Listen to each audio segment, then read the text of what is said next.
Felt like you were having a conversation with someone, but either you or the respondent didn't quite fully understand what was being said, and then it just causes confusion and misunderstanding? Hi, my name's Sarah Bogey, and today I will be discussing about active listening as well as active responding. Today I will discuss how to correctly use active listening to make sure that you understand what someone is trying to talk to you about, as well as showing you how to actively use listening responses, which will help you understand the conversation more and for the other person as well.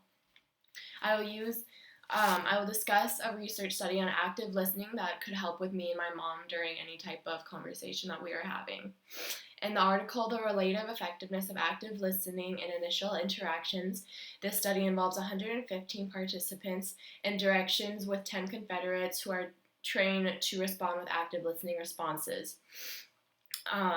Active listening messages, advice, or simple acknowledgments. Results indicate that participants who received active listening responses felt more understood than participants who just received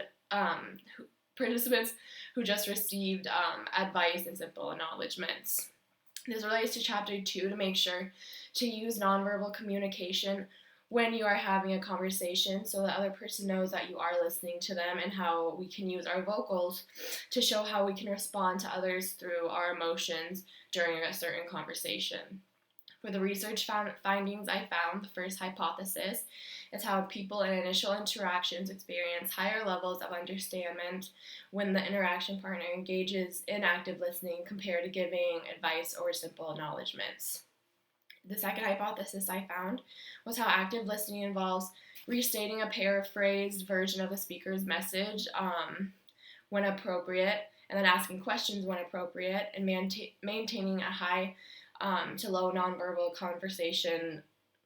The results found for the first hypothesis, they predict that active listening will generate more communication satisfaction than advice and simple acknowledgments for a few reasons. The first reason, they found that communication satisfaction is a function of communication skill, and found active and empathetic listening associates positively with general social skills. So further, it reports positive associations among participants' ratings of partners' active and empathetic listening, and their communication effectiveness and appropriateness. So for the research found for the second hypothesis, with slight variations across scholars, most treatments of active listening includes at least 3 elements. The first element is expressing interest in the speaker's message by displaying nonverbal involvement, which is another form of back channeling. The second element includes refraining from judgment and paraphrasing the speaker's message.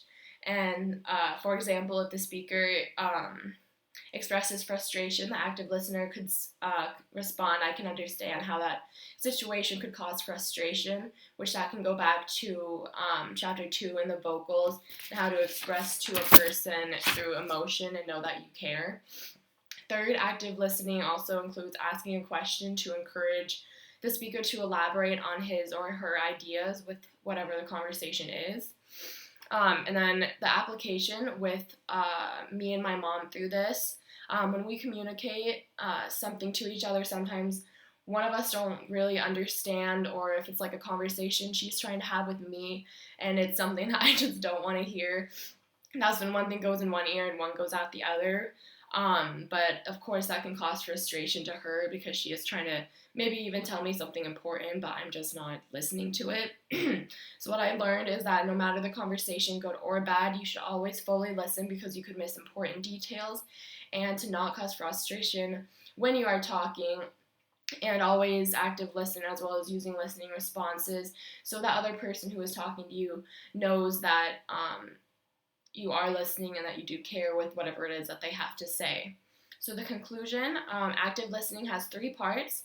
1, demonstrates moderate to high nonverbal involvement. 2, reflects the speaker's message using verbal paraphrasing. 3, may include asking questions that encourage the speaker to elaborate on his or her experiences. And then additionally, effective listeners generally project more positive impressions than ineffective listeners and are perceived to be more trustworthy, friendly, understanding, and socially attractive. So finally, good listeners produce more satisfying interactions between families, friends, or coworkers. Thank you for listening.